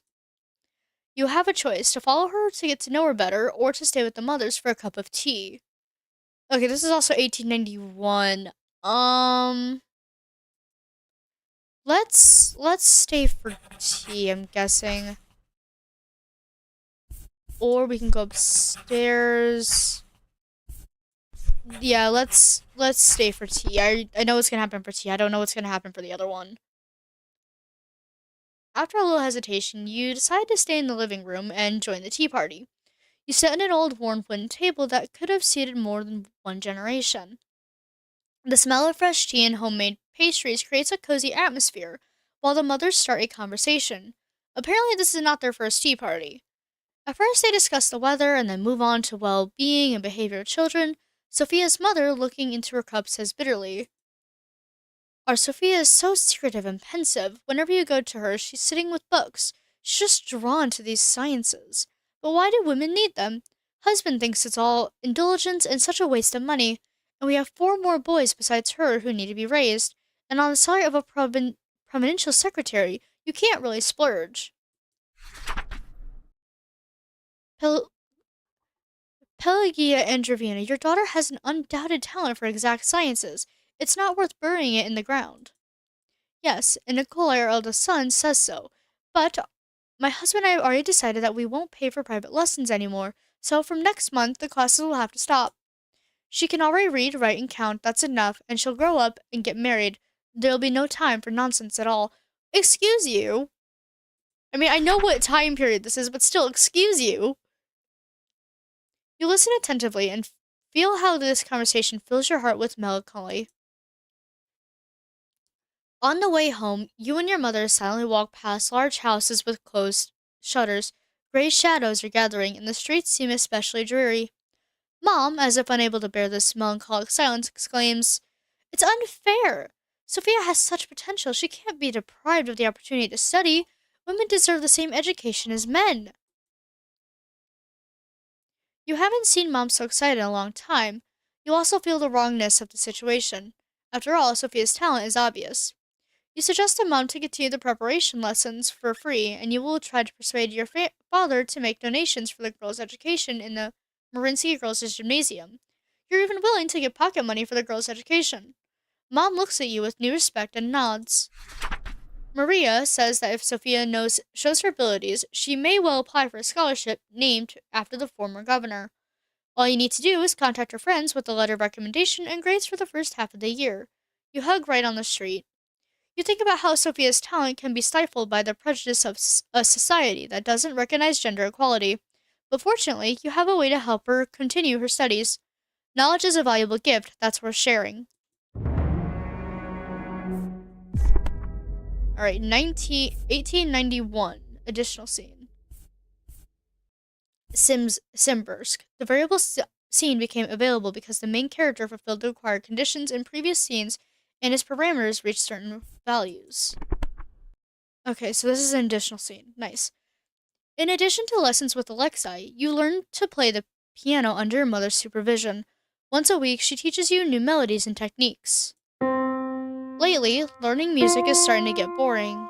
You'll never become a great pianist, so why bother at all? Before another lesson, you ask your mother about this. She sighs. One day, you'll enter high society, son. Being well read, understanding art, and having good taste in clothes are important parts of a nobleman's image. Yes, your father is in disgrace now, but I believe that everything will still change. You'll have to dance and speak well. So, you interrupt. You interrupt. Can you external tinsel replace real knowledge and skills? Wait, can external tinsel replace real knowledge and skills? What difference does it make to what difference does it make how you dance if, for example, you're fluent in French or German? You look at your mother intently. Sometimes the external image is more important than the inner content. You may be smart and educated, but not know how to express yourself delicately, which will make people think you're rude. And inviting a lady to dance is a very important part of courtship, although it's too early for you to think about that yet. But knowing how to behave properly in high society is a most valuable art. Of course, she's right. Etiquette and dancing are important, but knowledge of languages is new knowledge and broadening of horizons. This is also useful. It's worth agreeing with Mom that knowledge of social etiquette and the ability to behave in society are necessary, but you can genuinely insist that deep knowledge is also very valuable. So definitely agree with Mother here, because I do agree with that one. After thinking for a while, you still take your mother's side. No one can explain better than her how to behave in society. You look at your mother with interest and ask if she will take you to the opera. Mom smiles widely. You start new lessons at your home next week. For the first time in your life, you realize that learning to control your emotions in public and simultaneously mastering tableware perfectly is not so easily. You learn numerous rules of behavior for nobles in an aristocratic saloon. Your mother and especially invited teachers start teaching you choreography. Dancing doesn't come easy to you. In addition to memorizing steps, you need to know how to carry yourself, bow gracefully, maintain posture, offer your hand to a lady. You attend the opera 2 months later in Kazan. Mother asks you for a long time about what you saw and heard and remains satisfied, both with how you speak and what conclusions you draw. According to her, you can already be introduced to high society. Sounds nice. Nice. Alright, and now we're 9 years old. Growing up, Decadent, you hear this word again in your dreams. Some part of your personality is bursting out. You're trying to remember something that can't be. To remember who you were before who you really are and your purpose in this life. You've grown older, stronger, more resilient. You've turned 10 years old. You firmly know that you're capable of more or you firmly know that you're capable of more and you're ready for it. Parents and acquaintances also notice changes in your behavior. Mom laments that you've grown up so early, but your father stops controlling you so much. In recent months, he has been constantly secluding himself in his office, avoiding people. Okay, so -1 fatigue, lots of power. Alright. Let's see. Convicts. Hold on.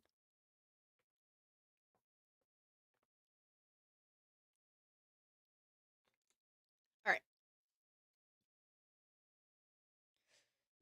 So, 1892 convicts. The gymnasium absorbs the energy and time of Alexei and Mom. The late hours of meetings in the living room are filled with quiet discussion and hopes for the future.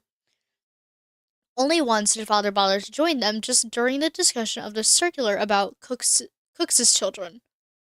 So this is the circular on the reduction of gymnasium education closed the way to gymnasiums for the children of small shopkeepers, footmen, laun- laundresses, etc. As a result of this circular, did not the circular did not have much impact. General literacy grew rapidly, and the number of students from the common classes increased rapidly. The reduction of the gymnasium's education closed the way to gymnasiums for the children of small shops. Okay, options differed, but it didn't come to a quarrel, which was already comforting. Today, after lessons, Alexei unexpectedly hands you a novel with a long, complex title. Test of Test of the Durbanvilles? A pure woman faithfully presented. He asks you to give the book to Mom and hurriedly leaves the house. The book looks strangely old despite Alexei's assurance of its newness. Its binding is swollen, as if the book had been dropped in water or as if something had been inserted inside. Listening, you notice that Mom is making music in the boudoir, and Father in his office has started singing an old soldier song, which means no one will disturb you. Thoughtfully, you turn the book in your hands, trying to understand what the secret is. Catching a thin corner of paper peeking out from the binding, you pull out a letter and eagerly read it. With each line, you become more and more amazed. This handwriting, its gentleness and familiar curls, it's your sister's handwriting. Her quiet voice begins to sound in your head. Oh, okay, so we hear from Olga. The no the Novobulgard Central is being abolished. All convicts are being transferred to Siberia. We're stuck here, 40 vests from Simbursk, in the village of Tagai, dirty, hungry, lousy, sick. Help us, for Sasha's sake. For all who died there, please. You've always been kind to us, and we just need a little good food, some warm clothes, and something to cauterize and bandage wounds. Wait, what? You don't know how much time has passed while you stand with the letter in your hands, immersed in silent confusion. The chiming of the clock brings you back to reality. 7 in the evening. Dinner will be soon. You look at the letter again. You get your gaze darting from it to the door, then back to the letter. This is a very bad situation. The book was asked to be given to your mother, which means Father wasn't supposed to know about this letter from Olga. You know his attitude towards your sister. He will certainly be angry. What's the best way to act? Um, I would say deliver it to Mom. Or what happens if we deliver it to both? Okay, so this is essentially an option that we've met, potentially. Potentially. I mean, we met most of the conditions, but I feel like if we fail at least one of them, we're gonna do poorly. Uh, show her the father, which we. Okay, you know what? We have technically a chance to gain a relationship with Dad, but at the same token, I'm not wanting to do that here. There's a time and place for things. This would not be a time for it. So let's consequences, we get a secret message, and we also gain intellect, or we can deliver it to Mom. Let's deliver it to Mom. We're like what, 10? We're 10. Let's deliver this to Mom. Alright. A bad feeling creeps into your heart. This is a cry for help, and you understand that you need to urgently share the letter with Mom. Your heart is pounding when you go to her with the book and the letter. You confess your curiosity, extend the sheets. Mom starts reading, Pain and embarrassment flash in her eyes. There's no surprise. She wipes away tears and says, "Oh, my little one. Oh, Lenka is so close nearby, which means we have a chance to see her. We must tell your father about this at dinner. Maybe he'll agree to a meeting." Okay, and we have filled our relationship with Mom. Alright. Is that it? Nope. Father glares at her, saying nothing. Oh no! Oh, this is bad. Okay, so the silence in the dining room is broken by Mom's voice. Thin and pleading, Mom looks with hope. "Dear, I beg you. Yes, you said that I would never see her again, but by the will of fate, she is here, so close. Please, let's help her, Aya. Remember that she is our daughter. We can't just disown her." "No, Maria, we have just settled in Simbursk. We have just started to be respected again, and here you go suggesting going to meet convicts so that people would whisper about us behind our backs again? And for whom? For this fool who ruined our whole life, my career, her brother's prospects? No way. Never. Only after my death." "But she is our—" Father stands up abruptly, fury in his eyes. You've never seen him in such a rage. Mom turns pale. His voice fills with the room. "Stop telling me that she's our daughter. I know. I remember. I held her in my arms, read fairy tales with her, and went for walks. She's a criminal, Marussia. A vile traitor. A snake. I don't want to hear anything more. Enough. One more word, and I won't be responsible for myself. Letters appear from who knows where. This vile story surfaces again." According to the wartime laws, traitors and deserters are shot on the spot. Be grateful, dear, that she wasn't at war. Father, limping, leaves the table, stands by the window, and presses hands to his temples. The situation hangs on the air, on the verge of explosion. Something needs to be done. Okay, so we can act independently, which would have gained Olga's respect, but we are low, essentially. Oh, we didn't get cavalrymen. Okay. Warn about hidden cipher. Oh, which we needed the secret message to do. Convince parents to go together, which we need a relationship from our dad. But then that would also neg our relationship with Mom. And if we don't... Ooh, okay. What happens if we sit on Mom's side? Oh, our dad's gonna hate us. Okay, so let's, I guess, stand with Mom on this one, I guess. We're gonna have to. Difficult escape.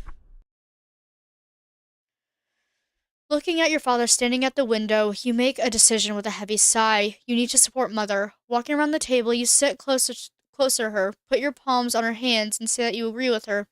Sister really needs your support and your protection. It's important to remind her that you are a family, and if the father does not want to understand this, then Mother can go to Olga herself. She is the same mistress of the house as her father. This house is generally her family estate. Mom looks at you with a sad smile and strokes your cheek. You're right, son. I really should remember this. If I want to go, if I feel like I have to, I'll go. Silence hangs in the dining room for a moment, after which Father, slightly hunched and limping, retreats down the corridor. A couple of seconds later, you hear him shouting at the clerk to bring a bottle of port to his office. In the morning, after breakfast, Mom hurriedly leaves. She and Father agree that she would go alone. Without you, you snort. So, this is how adults think agreements are made. You encounter Father in the corridor after Mom's departure. He reeks of wine. His eyes gleam terribly in the dim light of the corridor. The dull light turns Father into a frightening monster.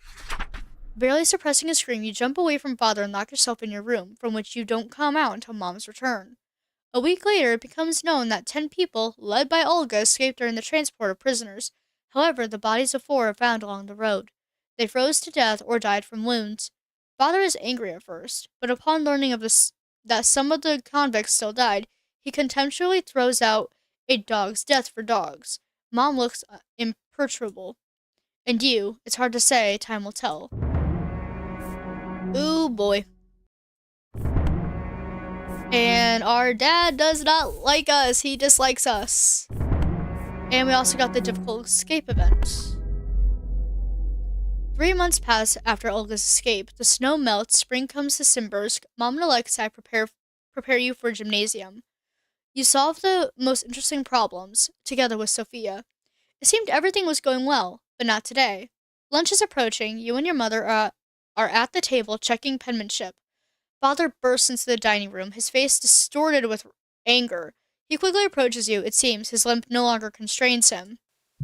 A fear arises that he will kill Mom now. So ominously, his eyes burn. Do you know who Alexei is? Do you know? Don't you guess who exactly you Don't you guess who exactly your friend is, or during your intimate meetings, he didn't tell you? What are you talking about, Alia? What's come over you? Father raises his hand and Mom squints. There's a crunch. Father diverts his hand at the last moment, breaking a vase, shards on the table, flowers lying on the floor. Why is Dad so mad? What's come over me? Your dear teacher was in that circle, darling, in the very circle among those very students who were planning to kill the Emperor. That's who Olga asked for help. But that's not the main thing. Oh no, far from the main thing. I know that through him you communicated with Olga, Marussia. You knew who he was and you continued to communicate with him. It's all you. It's all your fault. Mom jumps up, the chair falls with a crash behind her. Father seems to come to his senses for a second. My only fault is that I refuse to act on your order and continue to communicate with our daughter. I tried to be a good mother after you decided to erase our girl from your life, and you have no right to accuse me of communicating with our daughter, and especially your assumptions about me and Alexei. It's low and vile to assume such things. Not expecting such resistance, Father takes a step back, but his gaze still bodes no good. I will put an end to the lie. I will put an end to the lies of this vile slug who dared to fool good people, and then you and I will talk about him and about our marriage. What? Okay, so apparently they're getting a divorce. Father leaves from the corridor. You can hear the clerk's voice. He promises to prepare weapons and a carriage. Breathing heavily, Mom brushes aside a strand of hair and looks at you with a steely gaze. You haven't noticed such firmness in her before. It seems the endless arguments have only tempered her character. After the letter from Olga, you suspected Alexei's connection with the Naro- Narone Volia, but for him to be in the core of that very society of conspirators, it's hard to believe. Is there any way to find out more? Should you talk to Mom or to Father? What to do? Questions tear you apart. Okay, so act independently. No less than 30. We have 25. So act together with your father. Calm your mother and get answers from her. So technically, let's. Oh, okay. I felt like we probably should have been doing better at gaining stuff from Dad because this is not good where this is going. Um, but we really probably should still stick with Mom on this one because Mom seems in a better headspace than Father at the moment. So I say let's go talk to Mom. Maybe something good will come out of this. I am hoping. I am sincerely hoping. All right, so let me also get a drink of water. All right.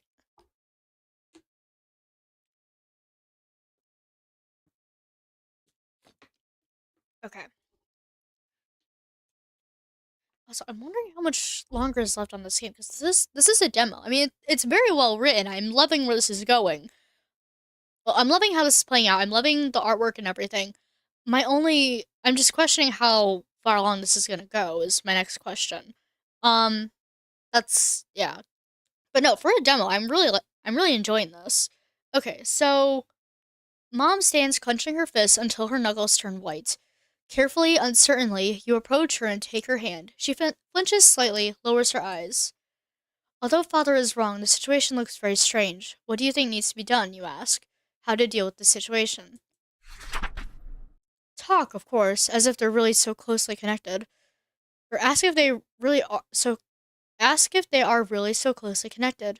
Honestly, son, I couldn't even imagine that he was so closely connected with that circle. I thought it doesn't matter what I thought. And where Can he be found to talk, you ask? Maybe this really can solve everything, Mom ponders. He should be in the gymnasium building now. Let's hurry and we'll catch him before Father finds him. Quickly. Yes, we are nice. We are nice people. And we also gain more with Mom. Alright, so going back to Alexei. Past your father's study where he's preparing for the journey along the paved and trodden streets of Simbursk, time both drags and rushes. A wide porch, double doors, high wind ceilings, the classroom smell of wood and books. Alexei finishes distributing notebooks on the desks. He looks up at the noise you made, frowns, but still smiles welcomingly. His gaze remains just as attentive. Maria, Maria, how are you there? Are you, Maria? Are you here? Did something happen? You look concerned. Mom hesitates a bit, but looks at him with firmness in her gaze. Alexei, we found out that you were you really in that people's will circle with Olga? Are you actually much deeper into all of this? Do you really thirst for revolution? Alexei sighs, turns to you. He doesn't look like an exposed villain, just an ordinary, slightly tired intellectual. Yes, that's true, but I dream of a revolution from below for people to come to the necessary conclusions themselves. Then the world will become better. That's why I didn't approve of their plan back then, 5 years ago, and I left the circle a couple months before their arrest.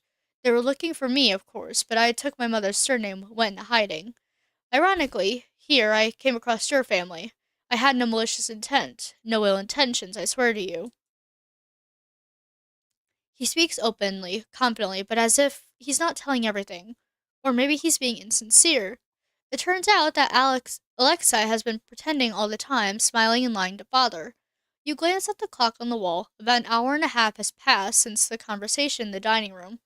Father is not stupid, and most likely after visiting Alexei's home, he'll come here. Should you help Alexei somehow, it's time to decide whether to believe the teacher or not. So, lie to Alexei, which we don't have. Or, let's see. So, our agility, we gain plus 10 agility here, which we do need. We also gain, we also, apparently our dad dislikes us still. We're gonna basically get, literally, I feel like our dad's gonna hate us at the end of this. Lying to Alexa doesn't do anything. Solve for time doesn't really do much either. Let's warn him. Let's warn him. We might as well. I mean, I feel like we get more out of it, and we're already spiraling down the pathway of Dad doesn't like us. Dad hates us. Alright. Mom tries to say something again, but you interrupt her. We need to leave urgently as soon as possible. Father knows that Alexei is a People's Will member, and will soon come here. He thirsts for blood and revenge. Mom glances at you, but still nods. Yes, that's exactly right. Alexei at first seems not to believe, looks warily at both of you, preparing either to retreat or to continue listening. Firmly, but still looking at Mom for support. You say that you're here, among other things, to help him. You ask Mom to go home while you pull Alexei outside, and just in time, as you get out of the back door, Father enters through the front. You pass through yards to wooden houses with vegetable gardens. Alexei has a hiding place under the barn. He changes his jacket for a coat, takes his hat, he stops his gaze on you. Thank you, lad. You did well. We'll see each other again when the red light burns, especially bright. Take care of your mom. Well, take care. Waving his hand, Alexei dissolves into the darkness. You go home to briefly tell your mom that he's safe, but your father is still not there. Mom is worried. Though she doesn't show it, towards night you hear noise downstairs. The clerk has returned alone. He looks pitifully at you, at Mom in her robe, and tells the story. Unable to find Alexei anywhere, your father returned to the gymnasium and began to wreck it, breaking and smashing everything. He ordered to buy new wine and bring your mother's portrait from home. Mom, with a heavy sigh, tells you to get ready and go together to fetch your father. The gymnasium is wrecked. This thought comes to you when you arrive there. Mom looks at her bullet-riddled portrait. It seems your father put fanatical anger and shouts of accusations into the shots. Near the back exit, you find your father lying on the floor. The clerk and the doctor help transport the unconscious body home. You lie awake all night. The gymnasium building has to be repaired again. Rumors leak out, although Mom tries to hide what happened. It's not hard to get used to the sidelong glances, but your father's behavior is worrying. It seems he has guessed who helped Alexei escape. Oof. And of course, our father still dislikes us. Sorry. Oh, evening living room. Alexei has been searched for 2 weeks. You're reading a book, Mom's knitting, nothing unusual. Suddenly, a furious cry of pain shakes the house. It's Father's voice. You and Mom rush to the study. Father's on the floor, clutching his head with his hands. His face is purple, veins bulging as if ready to burst. Blood flows from his nose. And a oh, and a groan, unceasing, piercing to the very core. Mom falls to her knees in front of Father, shouts for you to call the clerk to run for a doctor. Pale as a sheet, she presses a wet handkerchief to his forehead with trembling hands. The groan stops. Father opens his eyes wide, breathes heavily, turns a cloudy, unclear gaze to Mom. His mouth twitches in a strange smile. One corner of his lip moves up, the other down. Marussia. After which he goes limp lifelessly. Mom touches the shoulder, shakes desperately, calls again and again, breaking into tears. He's gone. He's gone. Father breathes hoarsely, blood crusts under his nose, temples pulsing, unable to watch. You run to Mom, bury your face in her, inhale her familiar scent. After that, everything blurs. You don't remember when the doctor came or how Father was carried upstairs. It's as if all the events of this evening were erased by the doctor's terrible, cold verdict. Apoplectic stroke. Mom sits down, her gaze dims. The doctor lists he needs rest until he comes to his senses. Okay, nope, he's not dead. Then it will be necessary to talk to him, read to him, and walk. Father may never come to his senses again, but most likely he will remain disabled even if he recovers. The doctor recommends taking him to the healing waters in the Caucasus if there is positive dynamics. Mom stoically accepts everything, gripping the hem of her dress so tightly that her hand turns white. You stand nearby, thinking that it seems your childhood has ended. Oof. Okay, the end of the first act. Congratulations, you successfully completed the first act. This concludes the demo version of the game. To find out what happens next, add the game Decadent to your wishlist. As the game is still in development, we would appreciate your feedback and reviews as this will help us improve the game. Alright, so this was amazing. I'm excited for the rest of this game to come out. I'm excited to figure out what happens from here, if there's more chances for us to probably reconcile with our father as he's going through this harder time. But I feel like a lot of the times when we were going through everything, it felt like Mom was the one that had more of the head on her shoulders than Dad did. So that's basically why I made my choices. And I hope I kind of verbalized that. But if you guys enjoyed this game, it was made by the oh crud. Hold on. So the thing with the studio that created this, as I stated before, it is a Russian studio, from my understanding. So the way that this, if I remember correctly, I'm checking the thing right now. I'm gonna put this as stream is ending. But if I remember correctly, let's see. Okay, no, sorry. Decadent Game, the studio that created it, I can't pronounce it myself because it's in Russian text, and I do apologize for that. And to the studio, if they ever see this, again, I do apologize. I did link their YouTube channel, though, down below in the description if you guys want to check that out. It is amazing. It is amazing. The game is amazing. I cannot wait for the rest of this to come out. And yeah, like I said, I did link their YouTube channel down below if you guys want to go check them out, see what's going on with their game on that end. I also have the Steam link if you guys want to go find this for yourself over at, add it to your wish list, check out the demo for yourself, play it for yourself. Highly recommend because this has surpassed my expectations for what I had of the game. And that is where we're going to stop there. So if you guys enjoyed it, make sure to check out the rest of this week. We have 2 more games for this week, Imperial Grace and then Lieber tomorrow. And yeah, if you guys want to go check out more of my content, it's going to be above me. I have a YouTube, I have a Twitch, and I also have a TikTok. I also have a Discord. All of that will be down in the description below if you guys want to go check that out. And once again, thank you, Studio Fua, for hosting this festival. This has been amazing. This is still amazing. And I will see you guys at 3 o'clock today,